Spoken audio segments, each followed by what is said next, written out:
marami na tayong housing opportunities ngayon kasi yan yung sinasabi nila na dati ang housing isa sa mga problem noon, no? We're here. Hi! Hi!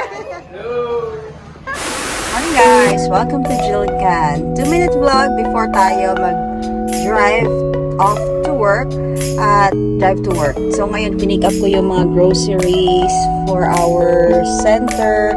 So ito yung food nila mga 1 to 2 weeks, no, depende kung ano yung mas madami. So ayan, at ngayon nga guys, gusto kong i-share sa inyo yung napapansin ko, no, yung kapitbahay namin. Marites lang ang dati.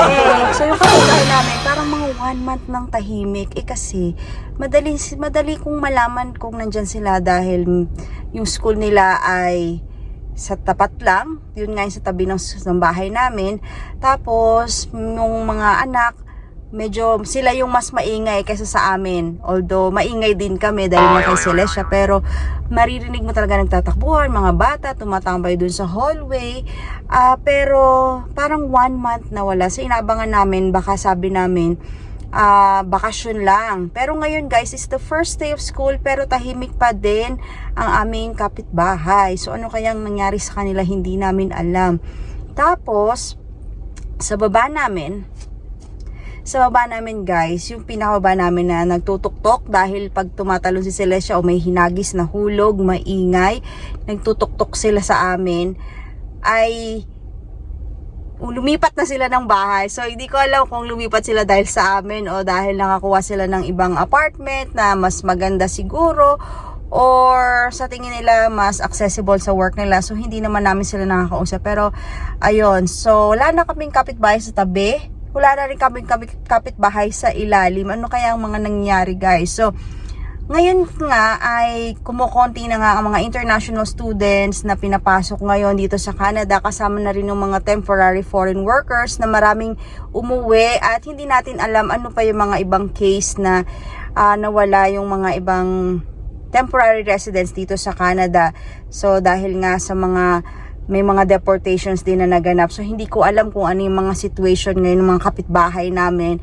Pero yun nga, maluwang na, tahimik na yung kapitbahay namin, wala, inaabangan namin sila, pero nakita namin parang nandun yung gamit sa balcony.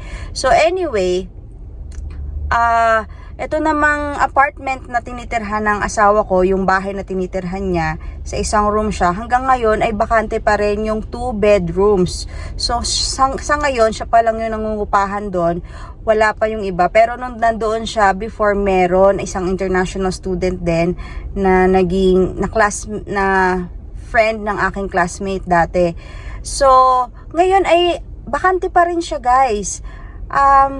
Dahil nga ba ito sa nagaganap na pagbabawas ng mga international students dito sa Canada, but kasama na rin yung mga temporary foreign workers. So ayun nga guys ang nangyayari ngayon, at kami tuloy naman na nandun kami sa bahay na yon. Gusto rin naming magstay doon dahil nga sa situation namin na yung school malapit sa mga anak ko, pero minsan gusto ko na rin humanap ng bahay. So worth it ba na lumipat ng isang mas magandang bahay na usually the same cost, kaya lang big adjustments na naman kami. Anyway, so I have to go. Please comment down below ano yung mga naisip nyo. I'll see you later guys.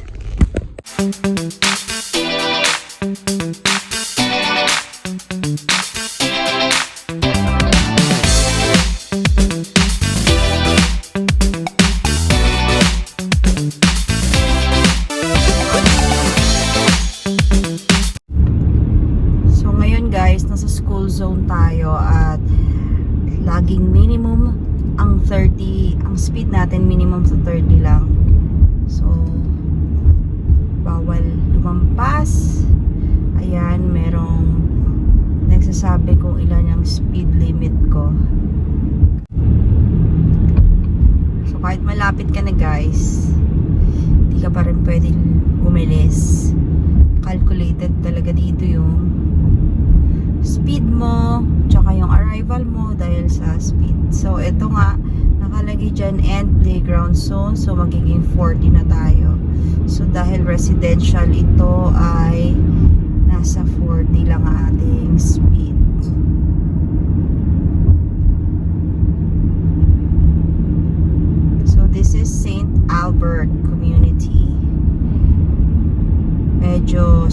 nila, maraming mga retired people dito.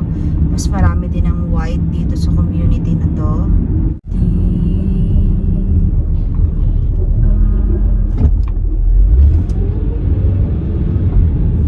Hi guys! So, we're done at work now at ngayon nga ay late yung uwi ko dahil 10:32, 6 p.m. ang aking shift at ngayon nga ay 6 o'clock now. Actually, wala pang 6, mga 5:53 p.m. So, pag nasundo na yung last kid, ay pwede na kaming umuwi as long as okay na yung mga gawain. So, anyway, napag-usapan nga natin kanina about yun nga na ang mga kumukonti na yung mga international students at talagang na very significant or talagang kitang-kita natin yung epekto nito, no, na kumukonti katulad ng mga kapitbahay namin, tapos yung mga apartment for rent, yan. At isa nga pala, meron din kaming isang ka-church last year, nagpunta kami sa kanila. So, meron siyang second house and then yung first house nila talaga ay pinapaupahan nila yon.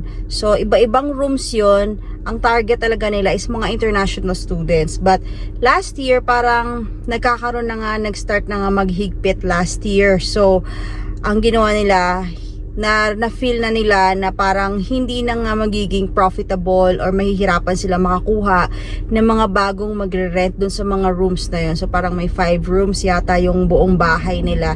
At ang ginawa na nga nila ay dahil meron na nga silang nabiling second house, so instead of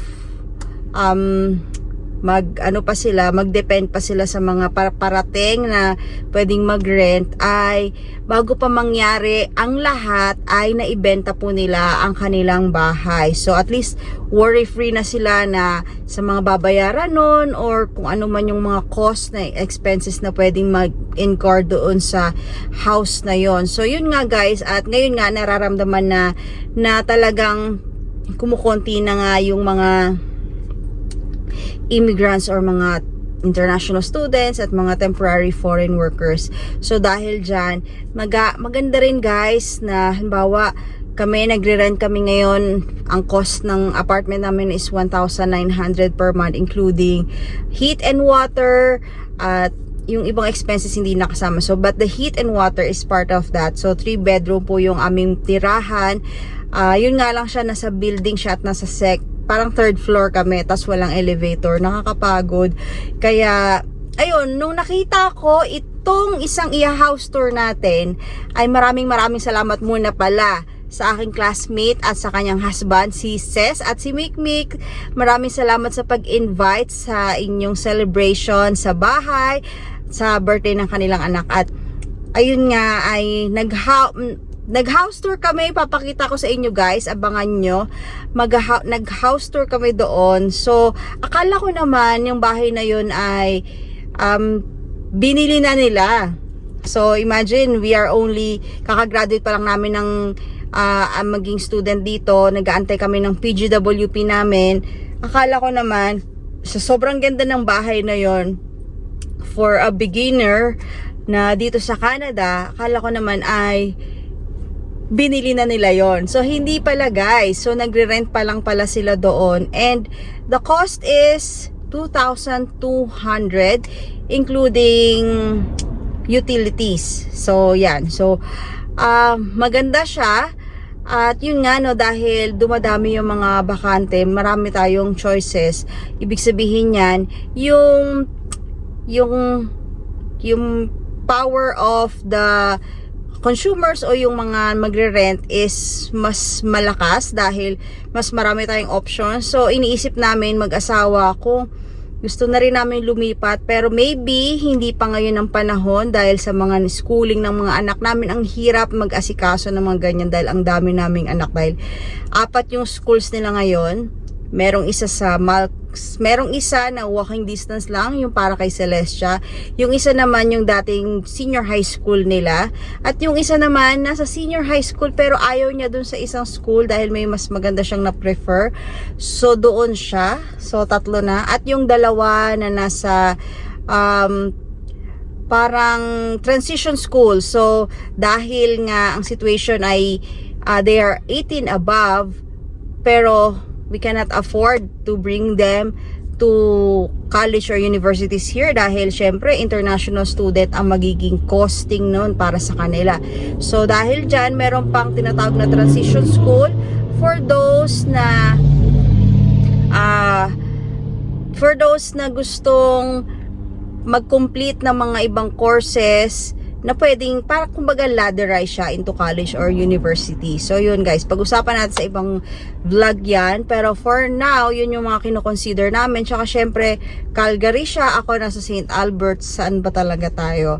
Ayan, pero dahil nga parang feeling namin by next year, or the next year pa, ay bababa yung mga renta dito, no, based on the statistics din, na especially in Toronto, in Vancouver, and in Calgary, meron pong mga reports na bumaba ang mga nagre-renta. So pati yung mga costing nila ay bumababa din. But here in Edmonton, hindi pa ganun masyado, dahil I think marami namang nagmo-move from other provinces dito sa Edmonton dahil nga sa cost of living na mas mababa compared sa iba.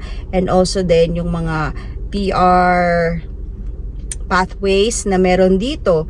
So ayun guys, kung any comments or suggestions dito sa pinag-uusapan natin, please comment down below. At kung hindi ka pa nakasubscribe sa channel ko, please don't forget to like and subscribe. And please hit the notification bell para lagi kang updated sa mga vlogs ko. So, comment down below guys, ano yung mga naisip nyo, na-experience nyo dito. At ano yung mga nababalitaan nyo nga na ito na nga yung mga scenario dito sa Canada dahil sa pagkonti ng mga international students. So, nasusolve na ba ang problema ng Canada dahil binawasan na ang international student? Marami na tayong housing opportunities ngayon kasi yan yung sinasabi nila na dati ang housing isa sa mga problem noon, no? Noon din pagdating namin guys, marami namang bakanteng bahay, pero syempre yung mga landlords nagiging picky sila kung sino yung tatanggapin nila, especially kami, family of 7. So hindi talaga pagka kahit 3 bedroom, dapat 4 bedrooms kami. At yung time din na yon, yung apartment na tinitirahan namin, ano lang siya, parang nag-lease takeover lang kami dahil talagang marami talagang yung maraming nagre-rent, tapos konti lang yung mga bakante. So ganon. Pero ngayon parang iba na yung sitwasyon dahil nga kumukonti na ang mga international students. So ayun, gusto na rin namin mag-rent, pero iniisip namin na parang hindi pa siguro ngayon, maybe next year, or yun, pero alam nyo guys, yung renta na 2,200, actually parang mortgage na din yun kung bumili ka ng bahay dito. So yun guys, so in the future pa naman yan, but we're looking into it na, syempre, bilang newcomer, marami tayong pinag-iisipan, iba-iba, sabay-sabay. Ayun. Okay, so panoorin natin to guys, ang ating house tour sa aking mag-asawang friends, at pa-shoutout syempre sa ating mga classmates sa Northwest College na nagpunta din doon. Si Amy, si Jen M, Jen S, si Raymar. Yan. So maraming salamat sa pagsama din sa house tour. Doon sila nag-overnight. Syempre kami hindi dahil marami kaming events sa buhay namin bilang big family. Ayun. So thank you sa pag-open ng doors nyo sa inyong beautiful home, Ses and Mikmik. So let's watch this guys. Binibake ba? Oh, di na ganyan. Ganyan sila kaya. Ayan yung si Ate Jill. Parang masarap to Hi guys! So nandito ako sa bahay ng classmate ko at mag-house tour tayo. Napakaganda ng kanilang house. Ayan. Ang ganda ng community. Ayan. So papakita natin sa'yo at willing naman sila ipakita ang bahay na ito. So, see you! We're here. Hi! Hi! Ayan, so dito na tayo sa bahay. Sino yung may-ari ng bahay na ito? Si Raymar ba yan? Okay, so mag-house tour tayo. Kaso wala ka. Di ba? Kasama ako doon. Charot. Yan ating mga supportive na classmates from Northwest. Okay, sige, saan? Ikaw bahala. Sige, ano lang to? Yay! Sige. Pakisabi na magulo kasi syempre hindi pa ayos. House tour. Ay, ang mga sugod bahay. Amy, say hi to your mother. Hi. Oh, Raymar. Oh, wow. So ito yung tinatawag na bonus room. Yes. Oh. Okay. Yan. So, ayan, meron na silang couch. Ano to? Laundry. Dito yung laundry. Ayan. May maglalap. Extra laundry. Ganito mga staff. Kasama na yan, Kasama na to. Ayan ang may lalagyan. Ganda. Tapos, eto, yung... Ano yung tumutunog? Yung pang linen. Bibilag. Tapos, isang banyo dito, outside. Yan, banyo. Wow. Saraya ang kulit mo. Diba? Ha? Extra room. Extra room. Wow. Sino tutulog dito? Ha? Pero ngayon wala pang natutulog. Wala. Ngayon? Kay Gray dapat ito. Kaso lang natatakot siya mag-isa. Oo nga. So sa mga visitors muna. Pero yung mga damit niya nandyan. Diyan na. Saka dito. Dito natulog yung in-laws ko Okay. Pag after duty, para hindi nila ako madisturbo, dito ako natutulog. Wait lang kay Gabi, magulo. Ayan. Nako, mas magulo yung bahay namin dito. Ito yung ano niya, closet. Pero yung dalawang kids katabi nyo. Yung dalawang kids katabi nyo. Sad naman. So sad. Ala ko, wait lang. Ito po ang master bedroom. Ang ganda ano ko. Mermaid. Binili mo lahat ng gamit na ito? Ay, hindi. Dati sa apartment pa to. Yung Yung dati. Yung bed. Yung ito. Sa apartment pa yan. Dati sa apartment. Tapos, unfurnished. Ito yung closet. Walk-in. Ayan. Okay. Maganda nga maluwang. Hi. Ang gulo yung tatlong labahan, girl, nandyan. Tinago ko muna. Sinugod ko na to, Tignan mong gulo-gulo, ang ganda, may his and hers. Maganda to.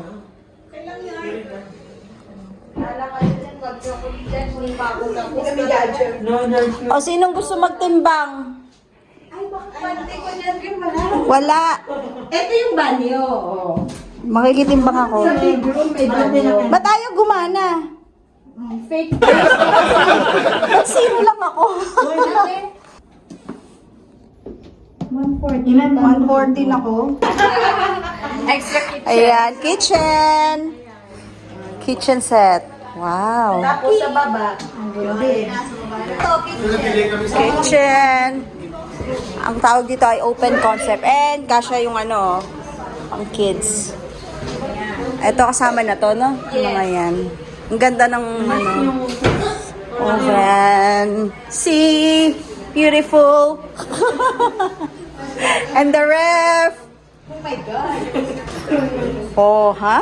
Ang dami nating pwedeng i-take home. Ang daming laman.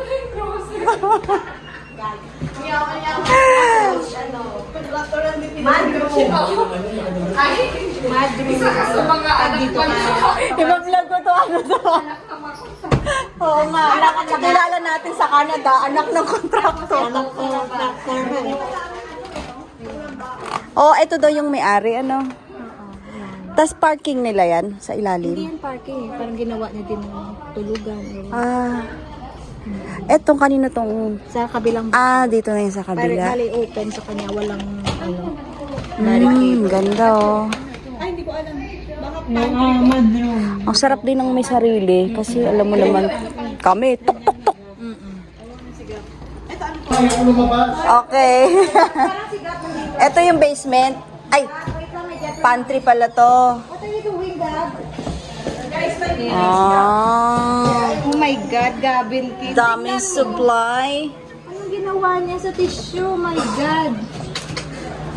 Ay, nako, ang anak ko to. Na mamaya na. Ibinibake ba? Oh, di ba ganyan?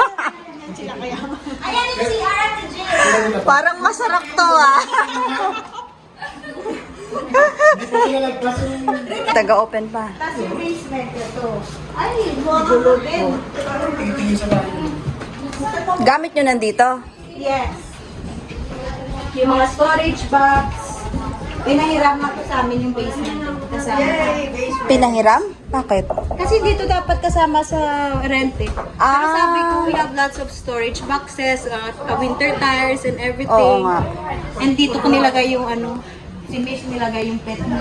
Oo nga. Tsaka hindi naman sobrang... Malamig dito. Oo, malamig talaga pag Ayan basement. yung alaga niya. Ano to?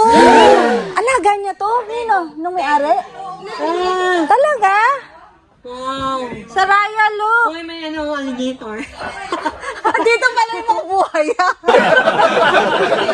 Okay, mo? Pinadoktor nyo ba yan? May sakit? May sakit siya. Parang hindi na siya lumaki. Pinapadoktor Ang nyo? pangalan nito si Snorlax. Ito si Gengar. Paano yan? Pag may sakit, pinagamot nyo? Hindi din. Paano yung pag namatay? May pet fee pa nga sana, pero kinausap ko rin na they don't go out to the...